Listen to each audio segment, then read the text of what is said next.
नमस्कार, स्वागत है आपका। मैं हूं आपके साथ राधिका चौधरी और लगातार आज के मेहमान में हम आपको अलग अलग मेहमानों से मिलवाते हैं। खास बात बेटियों पर करते हैं, क्योंकि देश में जिस तरह बेटियां एक के बाद एक मौत के मुंह में जा रही हैं, एक के बाद एक दरिंदे बेटियों को मारते जा रहे हैं, ज़रा इस पर आवाज़ उठाने के लिए न जाने कितनी राजनीति हो जाती है। लेकिन वहीं आज इस मुद्दे पर बात करने के लिए कांग्रेस नेता अलका लांबा हमारे साथ रहेगी, जो बेटियों पर हमेशा आवाज़ उठाती आई है, बेटियों के लिए आवाज़ बुलंद करती आई है। ज़रा उनसे बात करते हैं और पूछते हैं कि हाथरस के बाद अब बताइए, बल्लभगढ़ की बेटी के साथ जो हुआ उसके लिए क्या ये राजनीति होना सही है? सब कुछ आपके सामने है, तो फिर क्यों बेटियों पर राजनीति होती है? भला राजनीति कुर्सियाँ यूं ही चमकानी है तो आप कीजिएगा, पर कम से कम आप बेटी हैं, मैं बेटी हूँ, तो अगर हम सब बेटियां मिलकर इस पर बात पर गौर फरमाएं तो मुझे लगता है कि बहुत आसान हो सकता है। हर एक बात के, हर एक इश्यू पर हम जल्दी से निपट सकते हैं। बहुत बहुत स्वागत करते हैं अलका लांबा जी हमारे साथ हैं। बहुत बहुत स्वागत है, नमस्कार। आपको पता होगा कि आज मैं जिस मुद्दे के लिए आई हूँ, क्योंकि मेरा हर बार ऐसा होता है कि हर बेटी को लेकर मैं एक आवाज़ उठाती हूँ। अलका लांबा जी, आपको लेकर यही कहा जाता है कि बेटियों को लेकर आप ज़्यादातर अपनी आवाज़ बुलंद करती हैं, तो अब आप चुप्पी क्यों? आप मुझे बताइए कि बल्लभगढ़ की बेटी के साथ जो हुआ उसमें अलका लांबा जी का क्या कहना है? आप मेरी फेसबुक पर अगर नहीं गई होंगी तो जरूर जाइएगा। आप मेरे ट्विटर हैंडल, क्योंकि वो मंच है, वो प्लेटफॉर्म है जहां से कहीं पे भी बेटी के साथ अलका लांबा खुद अन्याय अकेली होता को है। रिप्रेजेंट करती है या पूरे कांग्रेस में अगर बात करूं? मुझे लगता है कि जब मुझे पार्टी के प्रवक्ता के तौर पर भेजा जाता है तब मैं पार्टी का पक्ष रखती हूँ, जो पार्टी की लाइन है। नहीं तो अलका लांबा का अपनी एक सोच, अपना एक स्टैंड है, और वो चाहे अक्रॉस द पार्टी लाइन हो, पॉलिटिकल सरकारें किसी की हो, मैं उस आवाज को उठाती रही हूँ और मुझे लगता है उठाने की जरूरत है। ये नहीं कि मेरी सरकार में चुप कर जाऊंगी, अगर राजस्थान, मध्य प्रदेश, छत्तीसगढ़ और पंजाब का इशू है मैं चुप रहूंगी, ऐसा नहीं हुआ। आप मेरे फेसबुक, ट्विटर पे चाहिए, आप देखेंगे कि अलका लांबा हर महिला के मुद्दे पे जब जब महसूस हुआ कि बोलने की जरूरत है, जब जब महसूस हुआ न्याय नहीं हो रहा है, पीड़िता के साथ अन्याय किया जा रहा है, उसकी आवाज को दबाया जा रहा है, जैसे हाथरस में आपने और हमने सबने देखा। 2012 में जब निर्भया हुआ था तब देश और दिल्ली में कांग्रेस की सरकार थी। हमने कभी नहीं कहा जो सड़कों पर यूथ आंदोलित हुआ था, जो गुस्सा बेटियों में देखा गया था, वो एक राजनीति थी, हमने नहीं कहा। बेशक उसमें लोगों ने राजनीतिक रोटियां सेकी और आज वो सत्ता में हैं, देश और दिल्ली की सत्ता में हैं वो लोग, उन्होंने राजनीति, लेकिन हमने कभी नहीं कहा। हमारी कांग्रेस अध्यक्षा श्रीमती सोनिया गांधी जी ने बहुत संवेदनशील तरीके से निर्भया के मामले को लिया, बेटी को इलाज के लिए विदेश भेजा, और जब बेटी का शव दिल्ली में आया तो उसे बहुत सम्मान के साथ उसका अंतिम संस्कार किया, उसके परिवार को यकीन दिलाया कि फास्ट ट्रैक कोर्ट में केस चलेगा, जस्टिस वर्मा आयोग गठन किया, सिफारिशों को लागू किया और 1 साल के अंदर फांसी की सजा का सुनवाई हो गई थी। लेकिन जब हम सत्ता से बाहर हुए तो 7 साल अगेन तारीख पे तारीख और निर्भया के न्याय मिलते हुए 2020 आ गया, तब जाके 8 सालों में न्याय मिला। लगा सुधरा होगा, हाथरस सामने खड़ा हो गया। उससे पहले कठुआ में देखा, बलात्कारियों के समर्थन में लोग उतरते हैं। भाजपा के विधायक और नाव से कुलदीप सिंह सेंगर दोषी करार दिए गए।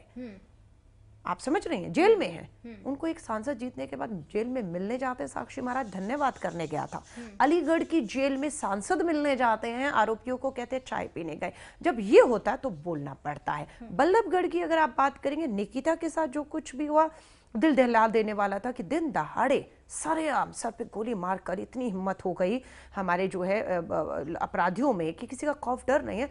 उस समय हमें ये सुनिश्चित सरकार की तरफ से किया गया, परिवार ने भी इस बात का यकीन जो हमें होते हुए दिखा कि वहां पर पीड़िता की आवाज नहीं दबाई जा रही। जो हत्या जिन्होंने की है वो किसी से भी संबंध रखते, उनके समर्थन में कोई नहीं उतर रहा, चाहे वो हमारे पार्टी के हो चाहे किसी के हो, कोई नहीं उतर रहा है। तो वहां लगता है कि जब ऐसा हो रहा है तो कानून अपना काम करेगा।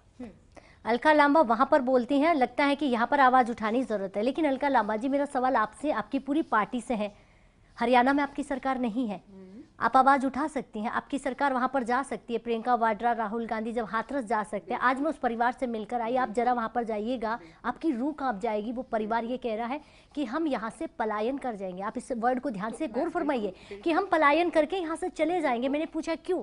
क्योंकि जो सत्ता में बैठे हैं उनके परिवार वाले कांग्रेस में बैठे हैं, वो बड़े पद पर है, वो उनके पिता ने कहा है। फिर बताइए। ठीक है, आपने कहा पलायन कर जाएंगे, किसकी सरकार है, किसको श्योर करना है कि उनकी सुरक्षा से किसी तरह का कोई समझौता नहीं होगा, उन्हें न्याय मिले, ये किसको सुनिश्चित करना है? देश में बैठी मोदी सरकार और भाजपा की, वहां पर भी उनको सुनिश्चित उनको करना है। पुलिस कानून व्यवस्था उनके अधीन है, नंबर 1। अगर उन्हें लगेगा फिर भी उन्हें वहां सुरक्षित नहीं है, उनको भाजपा की पुलिस प्रशासन, सरकार पे, मुख्यमंत्री पे यकीन नहीं है, एक बार आवाज दें। हमारी जो सरकार है राजस्थान में है, चाहे छत्तीसगढ़, चाहे पंजाब, पौंडीचेरी, जहां हमारी सरकार है, हमारे समर्थन की सरकार महाराष्ट्र और झारखंड में, हम उन्हें अपनी सरकारों के अधीन पूरी सुरक्षा ही नहीं देंगे, न्याय तक के लिए पूरी जो उनकी जरूरत है उसको पूरा करने का हम दावा करते हैं। लेकिन वो आवाज उठाएंगे, आवाज करेंगे, आवाज लगाएंगे, तभी करेंगे। वो कह देंगे नहीं तो नहीं। ऐसे देखिए, नेशनल क्राइम रिकॉर्ड ब्यूरो के आंकड़े उठाइए, आप हैरान रह जाएंगी। हर साल 35,000 बेटियों के साथ अपराध होता है। तो 35,000 बेटियों के साथ अगर कानून व्यवस्था के हिसाब से उन्हें न्याय मिल रहा है तो हमें बोलने की जरूरत नहीं ना, चाहे हमारी सरकार है, आपके, लेकिन जहां आवाज आती है कि अन्याय हो रहा है, हाथरस का उदाहरण, जहां बलात्कारियों के साथ पुलिस और प्रशासन खड़ा हो गया है। मेरी सरकार नहीं है, वो बीजेपी की नहीं, आपकी मतलब जिनकी भी, हम वहां पर सरकार की बात। अगर बेटी हमारी बल्लभगढ़ फरीदाबाद का परिवार कह दे कि कांग्रेस का रसूख विधायक, कोई भी संबंध हो, भाजपा की सरकार है, वो उसकी परवाह कर रहा है, तो ये कसूर कांग्रेस का नहीं है, ये कसूर वहां की भाजपा की सरकार का है, जो कांग्रेस के पूर्व के नेताओं का आज भी हवाला देकर पीड़िता को न्याय नहीं दिला पा रहे हैं। हमारा अगर विधायक खड़ा हो, चाहे वो पूर्व है चाहे अभी है, जो तौफीक की बात हुई है और रेहान की, अगर खड़ा हो, अलका लांबा सबसे पहले आएगी उसका विरोध करने के लिए, उन्हें ही पार्टी से नहीं निकालेगी, खुद भी ऐसी पार्टी को छोड़ देगी जिसके लोग ये सब जानते हैं, आरोपियों के साथ खड़े हो। तो हमारी नेता कांग्रेस सोनिया गांधी जी महिला हैं, प्रियंका गांधी जी हाथरस में आप देखा एक महिला है, कतई बर्दाश्त नहीं करेंगे कि हाथरस की तरह, बलिया की तरह अपराधियों की तरह के साथ सरकार, पुलिस प्रशासन या हमारे विधायक सांसद खड़े होने की। अलका लांबा जी, मुझे समझ में नहीं आ रहा है, मुझे लगता है देखने वाले दर्शकों को समझ में नहीं आ रहा है, ये सरकारें एक दूसरे पर अंगुली क्यों करने लग जाती है? मेरी सरकार, तेरी सरकार, क्या बेटियां बट गई है? वो देश की बेटी है अलका लांबा जी। बेटी एक है, देश एक है, बेटी एक है, कानून एक है, सजाएं एक होनी चाहिए, कोई दो राय नहीं है। लेकिन जब देश के प्रधानमंत्री जी इसे चुनावी मुद्दा बनाते हैं, निर्भया के बाद 2014 में उन्होंने बेटी बचाओ का नारा किसने दिया? तो बेटियां तो मुद्दा बन गई ना, बेटियों की सुरक्षा तो मुद्दा बना दिया आपने चुनाव में। आपने कहा बहुत हुई महिलाओं पर मार, अब की बार मोदी सरकार मार और मोदी सरकार में वोट बांटे सरकार आ गई। आज वो सरकार अगर अपने वायदे को भूल रही है, राधिका मुझे बताइए, तो हमारा फर्ज नहीं बनता कि विपक्ष में बैठे हम उस सत्ता को उनके वायदों को याद दिलाएं कि आपने बेटी बचाने की बात कही थी, आप बेटी नहीं बचा रहे, आपके विधायक बलात्कारियों के समर्थन में खड़े हैं। तो ये याद दिलाना राजनीति कब से हो गई? अगर ये राजनीति है तो यही राजनीति तो हम करने आए हैं कि अगर सरकारें अपना राजधर्म नहीं निभाती, अपने चुनावी वायदों को भूल जाती हैं, बलात्कारियों के साथ खड़े होते हैं, तो अलका लांबा और राजनीतिक दल और राधिका को भी बार बार याद दिलाने की जरूरत पड़ती है।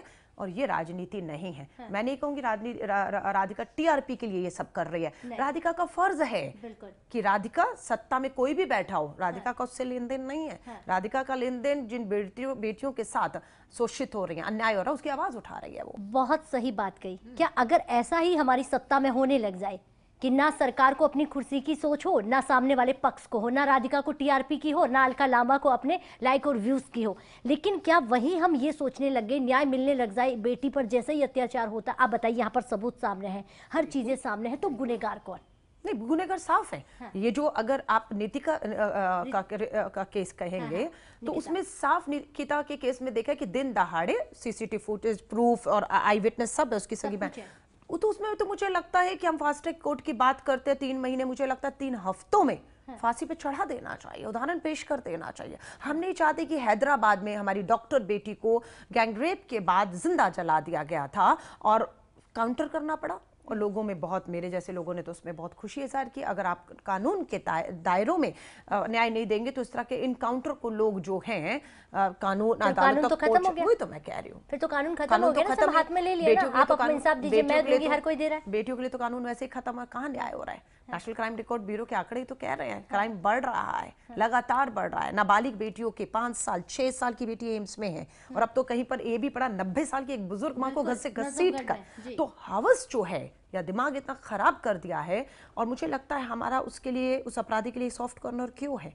हम बेटियों के चरित्र पे उंगली उठाई, आपने देखा क्या हुआ आपकी हाथरस वाली घटना में? ये बेटियां खेतों में ही मरी हुई क्यों पाई जाती हैं? यानी कि खेत में वो बेटी अपनी माँ का हाथ बटा रही है, तो आप उसके चरित्र पे कि वो खेत में करने क्या गई थी। संस्कारों की बात करते हैं कि परिवार को अपनी बेटियों को संस्कार देने चाहिए। किस तरह के संस्कार की भाजपा का विधायक बात कर रहा था, बेटों को संस्कार क्यों नहीं देने चाहिए। निर्भया हमारे बीच में नहीं रही, दम तोड़ चुकी। उसको कहा कि वो अपने बॉयफ्रेंड के साथ थी, उसके सिर मांग में सिंदूर नहीं था, इसलिए वो चरित्र हनन। तो हाथरस की बेटी का भी चरित्र हनन शुरू हो गया था। आप समझ रहे, जो बेटी हमारे बीच में नहीं।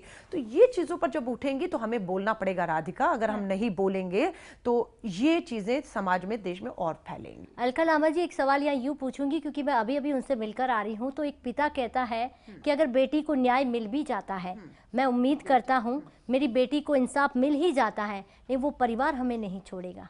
ये डर मुझे बताइए, फिर मैं कहूंगी किसे उस डर को निकालना है। आज परिवार के दिल और दिमाग से वहां की जो सरकार है, जिसके हाथ में पुलिस, प्रशासन, कानून, ताकत है, उसे निकालना है। उसकी जिम्मेदारी अगर वो नहीं निकाल सकते हैं, है ना। अपराधियों के मन में जो डर होना चाहिए वो पीड़िता के परिवार में वो डर है। किसके रहते हुए ये उनकी नाकामी, उन्हें सत्ता से हट जाना चाहिए। मतलब वो आकर भीख मांगे कि आप हमारी मदद कर दीजिए, कांग्रेस में बैठे आला अधिकारी जी, अलका जी। नहीं, फिर आप मेरे को बताइए, हम उन्हें कैसे पुलिस की सुरक्षा दे सकते हैं। सरकार हमारी नहीं है ना, आप मानिए।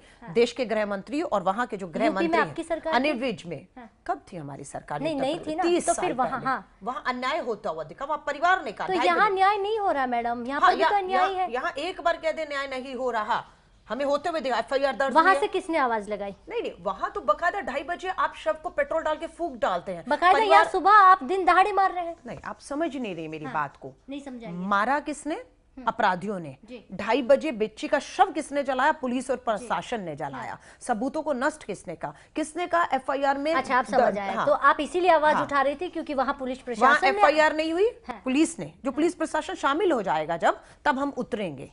जब पुलिस और प्रशासन, कानून व्यवस्था पीड़िता के साथ खड़ी होगी, न्याय दिला रही होगी, हमें आपको राधिका वहां आवाज उठाने की जरूरत नहीं है। 30,000 मामले होते हैं, आप और मैं 30,000 मामलों पे तो नहीं बोल रहे। हर 1 घंटे में 4 बेटियों का बलात्कार हो रहा है, आप और मुझे पता भी नहीं, हम नहीं बोल रहे। लेकिन जहां लगेगा कि पुलिस, प्रशासन, सरकार शामिल हो गई है अपराधियों को बचाने के लिए, सबूतों को नष्ट करने के लिए, फोरेंसिक जांच के लिए, इलाहाबाद हाई कोर्ट में लॉ एंड ऑर्डर कमिश्नर को कहना पड़ा, जज को कहना पड़ा, लॉ एंड ऑर्डर कमिश्नर को, कि आपने निर्भया के बाद नए कानून नहीं पढ़े।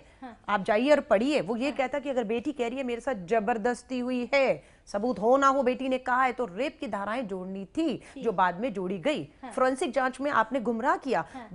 आपने 10 दिन के बाद सैंपल भेजे फोरेंसिक जांच के लिए।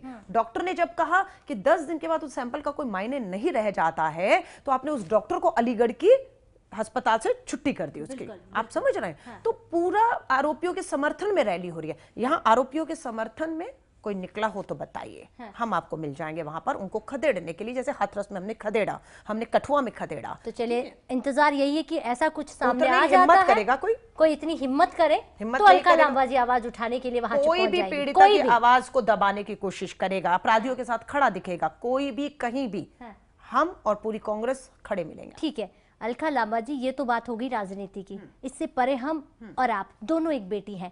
एक बार ये सोचिए कि जो फास्ट ट्रैक कोर्ट बना है, इंसाफ दिलाने में इतना वक्त क्यों लग जाता है? नाम की फास्ट ट्रैक कोर्ट है ना? हाँ, नाम की फास्ट ट्रैक कोर्ट है।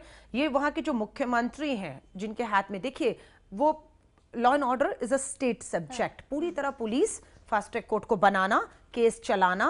पीड़िता को सबसे पहले क्या चाहिए? सबसे पहले अगर कोई, आप देखा जैसे बेटी को का खून से लथपथ थी, है ना, सबसे पहले उसको मेडिकल हेल्प चाहिए तुरंत, कि उसकी जान हमें सबसे ज्यादा जरूरी है, बचाना, चाहे निर्भया हो चाहे हाथरस हो। लेकिन बेटी को कितने दिन लग गए सफदरजंग लाने में, और दम तोड़ दिया उसने, देरी कर दी, उसको स्वास्थ्य लाभ नहीं मिला। आपको सबसे पहले वो करना है। दूसरी बात, पैरेलल आपको FIR दर्ज करनी है, और FIR में वो धाराएं जो बेटी ने कहा है, बेटी ने कहा है जबरदस्ती हुई तो रेप किया। उसके बाद आपको कानूनी उनको पूरी मदद देनी है। बड़े बड़े वकील खड़े कर लिए जाते हैं, और पीड़िता के पास इतनी उसकी हैसियत नहीं होती आर्थिक तौर से कि वो कराए, तो उसे लीगल मदद देनी है, उसे मेडिकल मदद देनी है, उसको आपको फास्ट ट्रैक कोर्ट के साथ आर्थिक मदद देनी है, उसे सुरक्षा देनी है। ये सब वहां की जो सरकार है, लॉ एंड ऑर्डर का सब्जेक्ट है, उनकी जिम्मेदारी सबसे पहले। पीड़िता के पास क्या नहीं होता है, जरा एक बार वापस बताइएगा। कि वो वकील मींस आप कह रहे हैं कि बड़े बड़े वकील हायर नहीं कर पाते? मैं आपको आसाराम का केस बताती हूँ। नहीं, मैं अभी अपनी बेटियों की बात कर रहे हैं। तो बताइए, निर्भया के दोषियों को इतना बड़ा वकील मिल गया और उसने 8 साल लंबे केस, कुछ वो कोई सिंह साहब इतने। नहीं, वो जो वकील था, उसकी सोच हमें मालूम है, किस तरीके के आरोप उसने चरित्र हनन के निर्भया पर लगाए।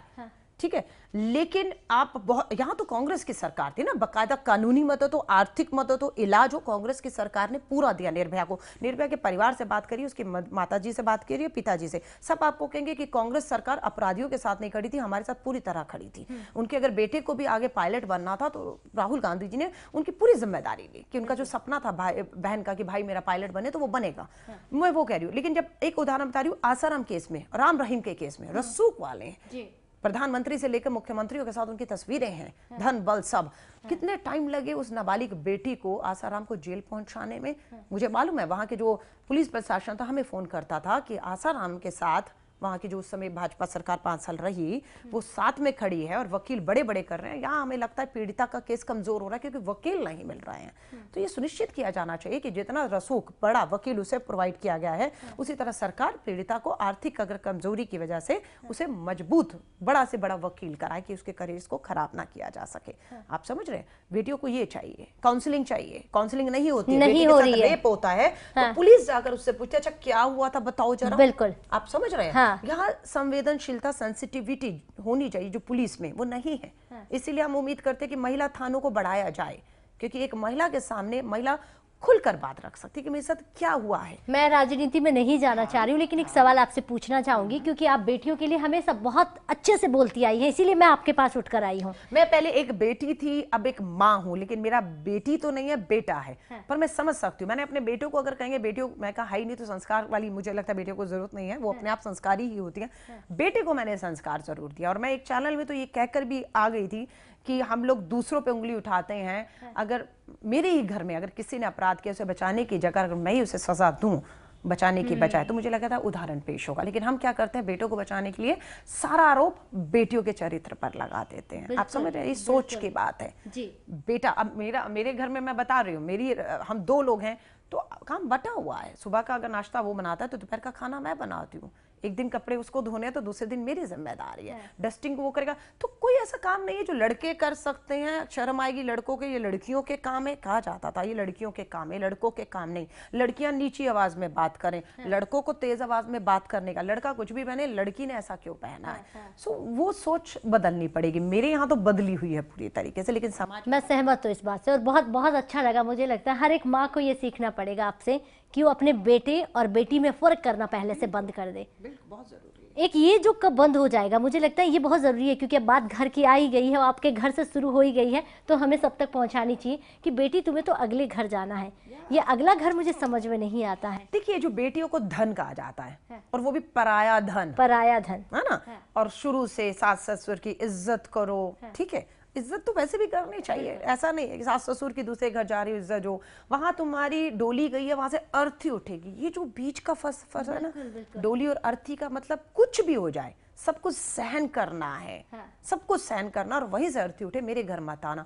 ये बेटियां मजबूर, अभी हमने नेशनल क्राइम रिकॉर्ड ब्यूरो के आंकड़े देखे तो नंबर 1 पर पटना और नंबर 2 पर कानपुर आपको दिखेगा, जहां पर सबसे ज्यादा दहेज हत्याओं में नहीं पूरी कर पा रहे मांग। समझ रहे हैं। और बेटी को कह दिया डोली गई है तो अर्थी आएगी। अब बेटी इंतजार कर रही है कि अर्थी उठे और वो जला दी जाती हैं, हत्याएं कर दी जाती है, आत्महत्याएं कर रही हैं, वो सहन कर रही हैं हर दर्द को, क्योंकि उसको लगता है आगे मेरा अब इसके बाद कुछ है नहीं, है ना। सो बेटियों को मुझे लगता है सबसे पहले शिक्षित कीजिए, पैरों पे खड़ा करिए, ठीक है, कि वो कमा सके, मोहताज ना हो कभी। बिल्कुल, मुझे लगता है इस बात पर गौर फरमाना भी चाहिए और सुनना और समझना है, क्योंकि ये बात बहुत सही आपने बताई जो राजनीति से बहुत परे है, हर घर की माँ के लिए है, हर घर की बेटी। राधिका, हम 2 महिलाएं बात कर रही हैं इसलिए हम उसकी सेंसिटिविटी समझ रही हैं, है ना, उसका गंभीरता समझ पा रहे हैं, इसलिए हम बात भी कर पा रहे हैं। ये रियलिटी है। मैं अपने घर से आती हूँ, जहाँ से मैं आती हूँ, मैं राजस्थान से आती हूँ, तो बिल्कुल वहाँ छोटे से एक गांव से आती हूँ, तो वहाँ पर ऐसी चीजें होती हैं कि बेटा तुम रहने दो, बेटी कर लेगी। अभी भी है, अभी भी है। ये अगले घर जाएगी और मैं अगर लेट आती हूँ तो मुझसे सवाल पूछे जाते हैं। हालांकि अब धीरे धीरे माहौल बदला है, लेकिन ये सवाल मुझसे राधिका, आप तो फिर उस राज्य से आई हैं, मैं तो दिल्ली से हूँ, जहाँ पर और बड़ी चुनौतियां थी। गर्भ में मार दिया जाता था, सती प्रथा जैसे से हम संघर्ष करके निकले हैं, है ना। आज भी कि सफेद लिबास में रहना है, बाल कटवा देना है, जमीन पर सोना है, समाज के सामने नहीं आना। आप समझ रहे हैं, प्राय मर्द से अगर बात नहीं कर सकती, आप श्रृंगार नहीं कर सकती अपने, तो वो तो जिंदगी खत्म है। तो आप तो और ज्यादा उस शहर से आई हैं जहाँ बिल्कुल, पर मैं समझ सकती हूँ, बेटियों इसीलिए को मैंने तोड़ा है। बिल्कुल, और तभी तो मैं इस मुद्दे पर हर बार बेटियों को लेकर मैं कहीं पहुंच जाती हूँ, क्योंकि मैं मुझे बहुत करीब से समझ रही हूँ अलका जी, तभी मैं आपसे सवाल पूछ रही हूँ कि राजस्थान जहाँ इतना क्राइम नहीं था बेटियों को लेकर, अब देखिए क्यों इतना क्राइम। राजस्थान में आप देखेंगे पर डे आपको 16 बेटियों के आसपास का आंकड़ा नजर आएगा, आप आंकड़ा उठाकर देखेंगे, इतना क्यों। अब राजस्थान भी पीछे नहीं, वहां पर भी आप ही की सरकार है। देखिए मैं फिर कहूंगी, बेटियों को हम एक बार अगर हम बीजेपी से सवाल पूछने जाते हैं तो वो कहते हैं वहां पर कांग्रेस की सरकार है। ये मैं आपको कहती हूँ, हम बेटियां हैं और आगे हमारी आधी आबादी की बात कर रहे हैं। हमने फिर कहा एक देश, एक कानून, एक सजाएं, एक सोच के साथ जब होने लग जाएंगी, तेरा मेरा नहीं होगा। हम तो मात्र 4 राज्यों में है ना, मैंने आपको बताया सिर्फ 4 राज्यों में, बाकी देश में किसकी सरकार है, बाकी देश में किसको सुनिश्चित करना है। सवाल सिर्फ कांग्रेस पूछती है, इसलिए पलट के हमला भी हम ही पर होता है। एग्जाम्पल दीजिए ना अलका जी, मैं समझ सकती हूँ इस बात को कि बाकी जगहों पर बीजेपी है और सब जगहों पर बीजेपी नजर आ रही, 4 राज्यों में आप हैं, तो एग्जाम्पल बीजेपी को कहने के लिए हमारे पास एक बड़ा एग्जाम्पल हो ना कि देखिए राजस्थान में एक भी क्राइम नहीं है, एक भी बेटी के साथ। आप उठा के आंकड़ा देखेंगे, दलित परिवारों के साथ सबसे ज्यादा वहां पर अत्याचार होता है। मैं आपको बताऊं, ये दलित के साथ जो हो रहा है, ये एक लंबी लड़ाई है सोच की जो हमें लड़नी है। आज भी ऊंच और नीच है, लड़ते अलका जी ये भी नहीं मालूम कि आने वाले वक्त में नहीं जाने हम और किस मुद्दे पर कौन सी बेटी को लेकर बात करेंगे, क्योंकि अभी तय नहीं है। वो परिवार, निकिता का परिवार की छोटी छोटी बहनें कह रही हैं कि हम अब ऑफिस नहीं जाएंगे, हम बाहर नहीं जाएंगे और हम हमारी मार्कशीट फाड़ देंगे, और हम उम्मीद करते हैं कि हमारी जिम्मेदारी कोई नहीं लेने वाला, तो हमें भी कोई सारेआम। ये हमारे लिए 2 चीजें, एक शर्म वाली बात और एक चिंताजनक बात है कि बेटियों के मन में ये डर और खौफ आ गया। वो पढ़ लिख के बेटी डिग्री लेकर आगे बढ़ना था, वो कह रही मैं फाड़ दूंगी। ये हम सब के लिए बहुत ज्यादा शर्म की और चिंता की बात है।